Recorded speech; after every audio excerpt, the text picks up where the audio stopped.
जंतर मंतर पर मासूम बच्चों पर लाठियां चली, बच्चों पर आंसू गैस के गोले दागे गए। एक तस्वीर ये और दूसरी तस्वीर ये जब पुलिस पर पत्थरबाजी हुई, पुलिस की मॉब लिंचिंग की कोशिश की गई। आखिर क्यों? सवाल गंभीर है कि जब छात्र उग्र हो रहे थे तब उन्हें रोकने वाला कोई क्यों नहीं था? छात्रों को भड़काने का काम किसने किया?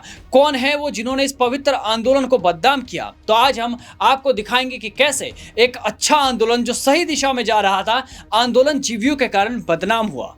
पहले दिन याद होगा जब सोनम वांगचुक आमरण अनशन पर बैठे थे, छात्रों के अंदर एक उम्मीद जगी। सोशल मीडिया पर हल्की आंच में आंदोलन तपना शुरू हुआ। दिन बीतते गए, आंदोलन हल्की आंच में तपता रहा। सोनम वांगचुक लगातार अनशन पर बैठे रहे। वीडियो आ रही थी कि सोनम वांगचुक को अब इतने दिन हो चुके हैं।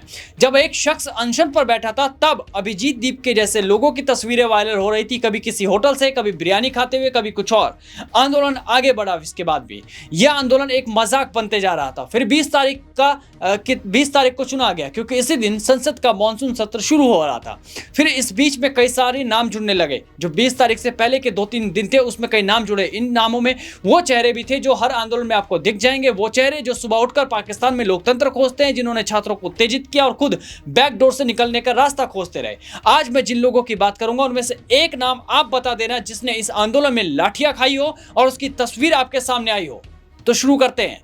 ये जो बगल में आप देख रहे हैं, ये जनाब है हाजी अफजाल, जो जिनका खुद का रिकॉर्ड अगर खंगाले तो वो हिस्ट्री शीटर है, जेल भी जा चुका है। पुलिस रिकॉर्ड के मुताबिक हाजी अफजाल के खिलाफ हत्या के प्रयास, अपहरण, आर्म एक्ट, मारपीट, डीपीडीपी एक्ट से लेकर मकोका तक कुल 26 आपराधिक मामले दर्ज हैं। साल 2013 में मकोका एक्ट के तहत वो दोषी ठहराया गया था। इस मामले में कोर्ट ने उसे 6 साल की सजा सुनाई। मीडिया रिपोर्ट्स के मुताबिक 20 जुलाई को सीजीपी के प्रदर्शन में भड़के हिंसा में हाजी अफजाल और उसके लोग भी शामिल थे। ऐसा मीडिया रिपोर्ट्स का दावा है, हम नहीं कर रहे। सिर्फ यही नहीं, देश के अंदर जब आंदोलन चल रहे होते हैं तो विदेशी ताकत भी कहीं ना कहीं पीछे लगा होता है। बैकडोर से सपोर्ट मिलने की खबरें सामने आ रही थी और अब सामने से आई है एसएफजी के आतंकी गुरपंत सिंह पन्नू ने इस आंदोलन को $10 लाख देने का ऐलान कर दिया। एक पोस्ट शेयर किया गया। इस पोस्ट में कहा गया, जैसा कि हमारी जूम मीटिंग में बताया गया था, युवाओं के लिए एकमात्र व्यक्तित्व समाधान है भारत का विघटन, बंटवारा और बालनीकरण।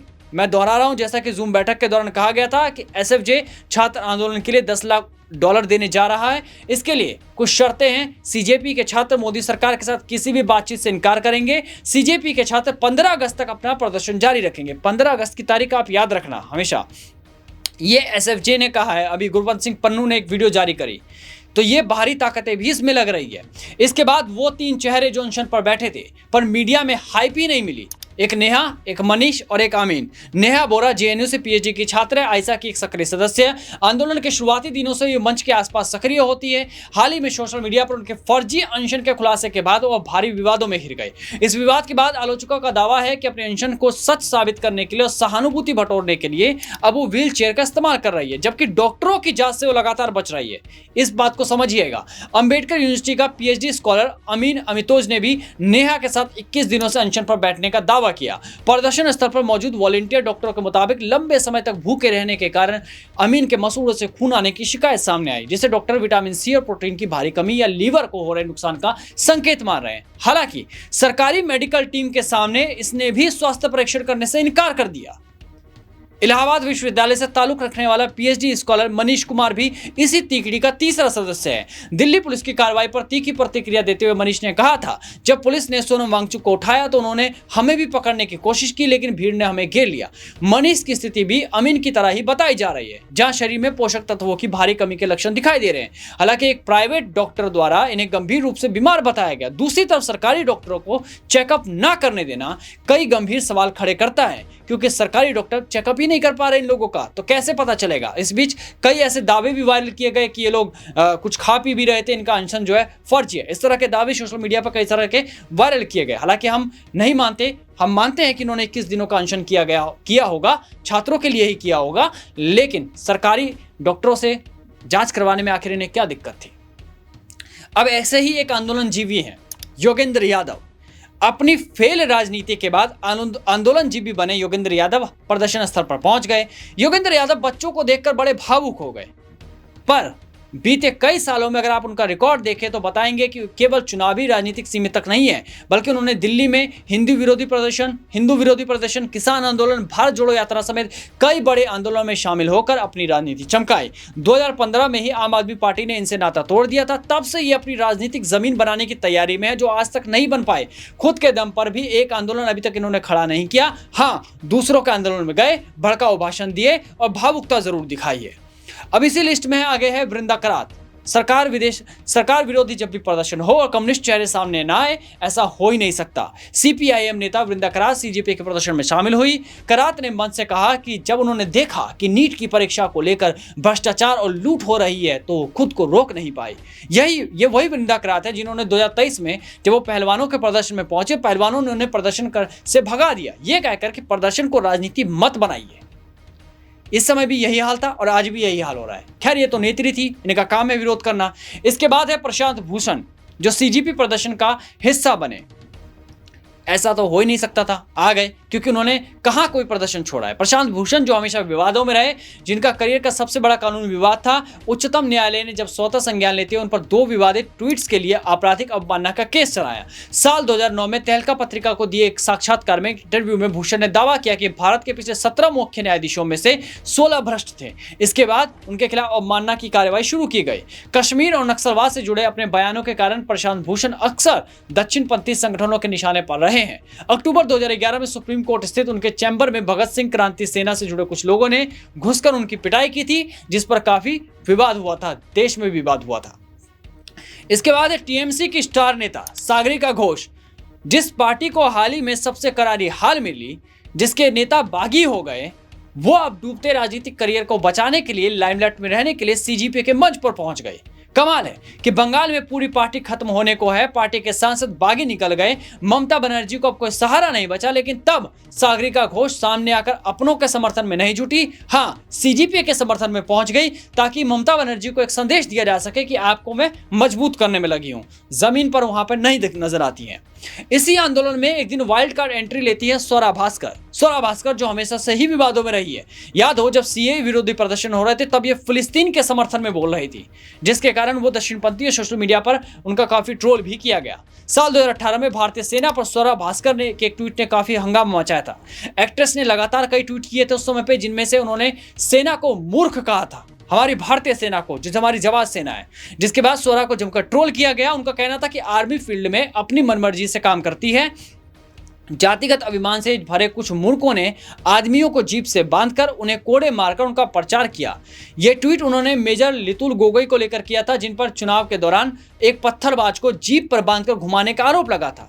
हाँ, जब सेना पर पत्थर चल रहे होते तब स्वरा भास्कर का मुंह चुप होता है, तब इनका एक भी बयान नहीं आया। जब लव जिहाद की खबरें सामने आती है तब इनके मुंह पर चुप्पी होती है, उस समय एक भी बयान नहीं आता।